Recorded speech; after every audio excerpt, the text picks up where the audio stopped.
Hello friends, my name is Roshan and I am a student of class 12। इस video में हम बात करने वाले हैं कंज्यूमर गुड्स यानी कंजप्शन गुड्स और कैपिटल गुड्स के बारे में। इससे पहले वाली वीडियो में हम बात कर चुके हैं फाइनल गुड्स और इंटरमीडिएट गुड्स के बारे में। वो वीडियो का फर्स्ट पार्ट था, तो आप लोगों ने अगर फर्स्ट पार्ट नहीं देखा तो प्लीज़ जाकर फर्स्ट पार्ट पहले देख लीजिए। उसका लिंक मैं आपको डिस्क्रिप्शन में दे चुका हूँ। तो चलिए बात करते हैं कंज्यूमर गुड्स और कंजप्शन गुड्स। जैसे कि नाम से पता चल रहा है, कंज्यूमर गुड्स मतलब जो गुड्स ह्यूमन की वांट्स को डायरेक्टली सेटिस्फाई कर सकें। Goods which are directly use to satisfy human wants, मतलब अगर आप कुछ भी गुड्स खरीद रहे हैं, अगर वो आपको सेटिस्फेक्शन प्रोवाइड कर रही है तो वो कंज्यूमर गुड्स होगी। जैसे कि मेरे लिए पेन रजिस्टर जिसमें मैंने नोट्स लिखा है, इससे मुझे सेटिस्फेक्शन मिल रहा है। आपने अगर कुछ भी मतलब डेली रूटीन से कुछ भी सामान खरीदा जिससे आपको सेटिस्फेक्शन मिले कुछ भी, तो वो हो गया कंज्यूमर गुड्स और कंजप्शन गुड्स। तो कंजप्शन गुड्स 4 टाइप्स के होते हैं: durable goods, semi durable goods, single use goods और सर्विसेज। तो चलिए बात करते हैं पहले से ड्यूरेबल गुड्स। ड्यूरेबल गुड्स मतलब ये वर्ड ड्यूरेशन से बना है। इसका मतलब लॉन्ग टर्म, जो ज़्यादा टाइम तक चले, जो काफ़ी समय तक चले, जो हाई वैल्यू की होती हैं। ड्यूरेबल गुड्स मतलब जो काफ़ी समय तक चले, जिनकी हाई वैल्यू होती है। जैसे एग्जांपल टीवी, कार, जो भी ये सब चीज़ें जो होती हैं वो हम काफ़ी समय तक चलाते हैं और ये काफ़ी हाई वैल्यू की होती है। इसको हम ऐसा नहीं होता कि मंथली टू मंथली चेंज करें। जो टीवी होता है ये मैक्सिमम 4-5 ईयर्स चल सकते हैं। इसको हम इसलिए ड्यूरेबल गुड्स बोलते हैं, मतलब जो काफ़ी समय तक चले, इनकी हाई वैल्यू होती है और ये काफ़ी लंबे समय तक टिकते हैं। Secondly semi durable goods. Semi durable goods मतलब जो गुड्स ज़्यादा नहीं, मैक्सिमम 1 ईयर, उससे ज़्यादा से ज़्यादा 2 साल जो टिके, उसको बोलते हैं हम सेमी ड्यूरेबल गुड्स। जैसे कि क्लोथ्स, इलेक्ट्रॉनिकल गुड्स, कुछ भी सामान अगर आप कपड़े होते हैं वो मैक्सिमम 1 ईयर और स्लाइटली उससे ज़्यादा 1 साल और ज़्यादा तक चल सकती हैं, उससे ज़्यादा नहीं चलती। तो वो हो गया सेमी ड्यूरेबल गुड्स, जो 1 साल तक चले और मतलब उससे थोड़ा ज़्यादा चले बस। थर्डली सिंगल यूज़ और नॉन ड्यूरेबल गुड्स। इससे तो वर्ड से ही पता चल रहा है सिंगल यूज़ और नॉन ड्यूरेबल गुड्स मतलब जो बस एक बार यूज़ हो रहा है और फिर वो उसका यूज़ मतलब हम बस एक बार ही कर सकते हैं। जैसे कि single act of consumption. Example bread, butter, milk, जो डेली रूटीन में आते हैं, जो भी हम ये ब्रेड, मिल्क, बटर, इसका हम एक बार कंजप्शन कर लेते तो उसको हम दोबारा कंजप्ट नहीं कर सकते। वो बस एक बार हो गया, उसका यूज़ बस एक बार होता है, इसलिए बोलते हैं उसको नॉन ड्यूरेबल गुड्स, मतलब जो टिकती नहीं है ज़्यादा, एक ही बार में मतलब ख़त्म। Fourth services. सर्विसेज भी गुड्स होते हैं, जैसे कि non material goods. Doctor, lawyer, teacher जो हमें सर्विस देते हैं वो हम फिर तो टच तो नहीं कर सकते, देख नहीं सकते, लेकिन वो हमें सर्विस दे रहे हैं, तो वो एक हो गया नॉन मटेरियल गुड्स, वो भी एक तरह का गुड्स हो गया। तो आपको समझ में आ गया कंज्यूमर गुड्स जो ह्यूमन वांट्स की सेटिस्फेक्शन को डायरेक्टली सेटिस्फाई कर सके।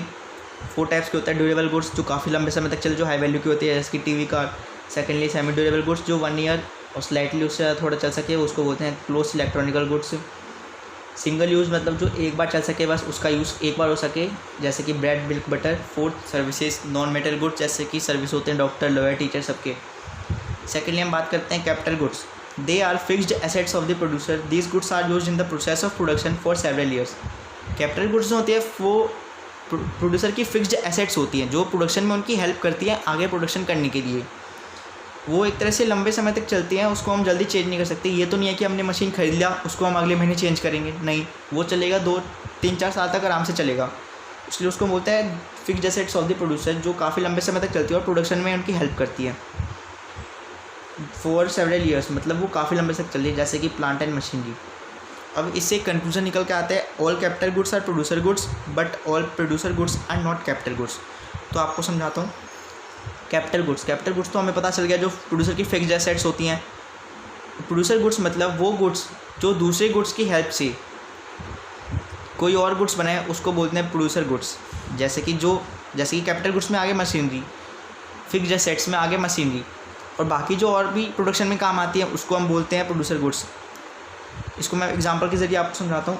जैसे कि कैपिटल गुड्स में मशीनरी आ गई, ये क्या हो गया,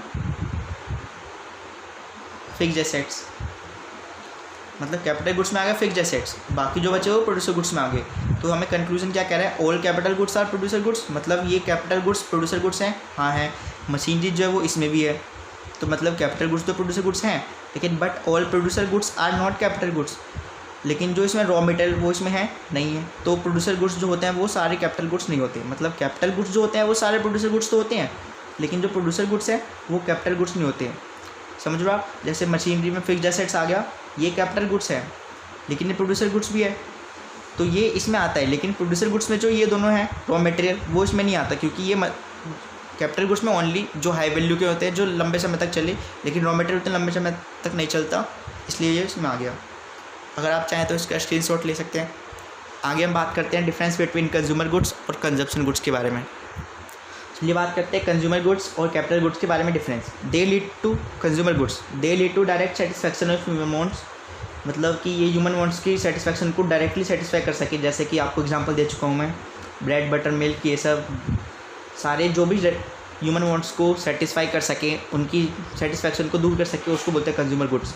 capital goods, they did not lead to direct satisfaction में ह्यूमन वांट्स, ये ह्यूमन वांट्स की सेटिस्फैक्शन को डायरेक्टली सेटिस्फाई नहीं करते। क्यों? क्योंकि ये सिर्फ प्रोड्यूसर के ह्यूमन वांट प्रोड्यूसर को सेटिस्फाई करती है, क्योंकि वो उसके प्रोडक्शन में हेल्प करती है। Second, this goods are consumed by household when purchase, ये गुड्स कंज्यूम किए जाते हैं हाउस होल्ड से जब ये खरीदे जाते हैं, मतलब जब भी खरीदे जाते हैं हाउस होल्ड में कौन आते हैं, मतलब जैसे कंज्यूमर आगे, हम आगे, ये गुड्स उनसे यूज़ किए जाते हैं।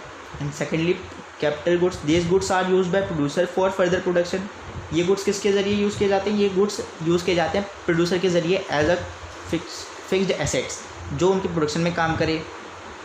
Third, expenditure on this goods are called consumption expenditure, जैसे कि मैं आपको बता चुका था, जो भी हम कंज्यूमर गुड्स पे जो भी हम खर्चा करते हैं तो हम उसको कंज्यूम करने वाले हैं, तो वो हमारा एक तरह से हो गया कंजप्शन एक्सपेंडिचर, क्योंकि उस पर हम अपना एक्सपेंडिचर लगा रहे हैं, उसको हम कंज्यूम करेंगे तो इसलिए वो हो गया कंजप्शन एक्सपेंडिचर, उसको बोलते हैं।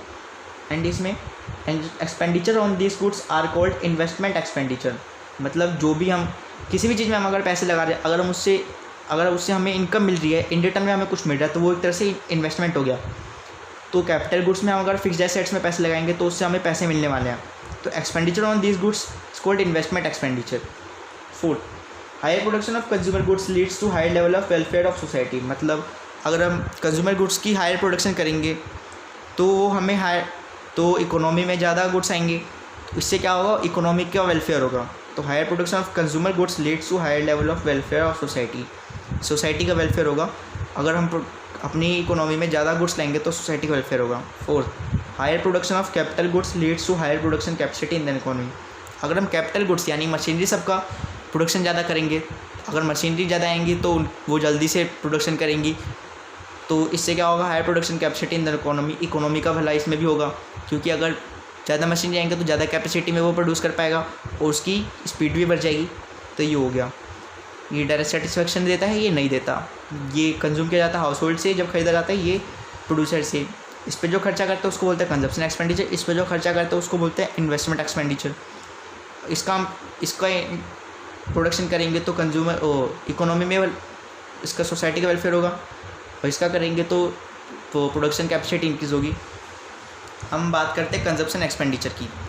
कंजप्शन एक्सपेंडिचर मतलब aggregate consumption expenditure in an economy, इसका मतलब aggregate consumption expenditure in an economy, मतलब एक इकोनॉमी में जितने भी टोटल कंज्यूमर गुड्स से कोई भी कंजप्शन कर रहा है तो उसका टोटल को हम बोलेंगे कंजप्शन एक्सपेंडिचर।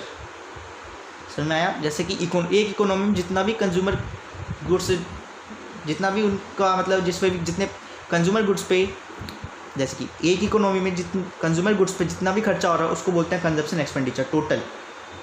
ये होता है एग्रीगेट कंजप्शन एक्सपेंडिचर। अब कंजप्शन एक्सपेंडिचर किन किन लोगों से होता है? पहला तो होता है कंज्यूमर से जो हाउस होल्ड्स में होते हैं, दूसरा होता है गवर्नमेंट से, तीसरा होता है नॉन प्रॉफिट ऑर्गेनाइजेशन से। चलिए बात करते हैं इसके बारे में। एग्रीगेट कंजप्शन एक्सपेंडिचर मतलब consumption expenditure bye house hold, government, non profit. House hold में कौन आता है?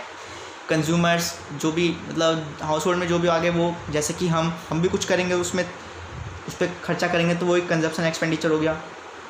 Secondly government. अब आप पूछोगे गवर्नमेंट कैसे करती है? गवर्नमेंट करती है जैसे कि कहीं पे दवाइयाँ बंटवा दी, ये राशन शॉप्स जो होते हैं उस पर जो मिलते हैं वो भी तो कंजप्शन कर रही है, गवर्नमेंट भी कंजप्शन करती है, उसका भी कंजप्शन एक्सपेंडिचर होता है। Thirdly non profit organisation institution, मतलब जैसे कि एनजीओ हो गया, जो एनजीओ चलाती हैं, जो फ्री में बच्चों को कभी भंडारा करवा देती है, कभी किसी स्कूल में किसी चीज़ के पैसे दे दिए, वो सब हो गए नॉन प्रॉफिट ऑर्गेनाइजेशन। अगर हम इन तीनों को प्लस कर दें तो ये टोटल निकल के आ जाएगा एग्रीगेट कंजप्शन एक्सपेंडिचर। तो इसी के साथ हमारा वीडियो ख़त्म होता है। अगर आपको स्क्रीनशॉट लेना हो तो ले सकते हैं। अगले वीडियो के पार्ट में हम बात करेंगे कॉन्सेप्ट ऑफ इन्वेस्टमेंट एक्सपेंडिचर के बारे में। अगर आपको वीडियो अच्छी लगी हो तो आप प्लीज़ लाइक कीजिए, सब्सक्राइब कीजिए, कमेंट कीजिए। Thank you.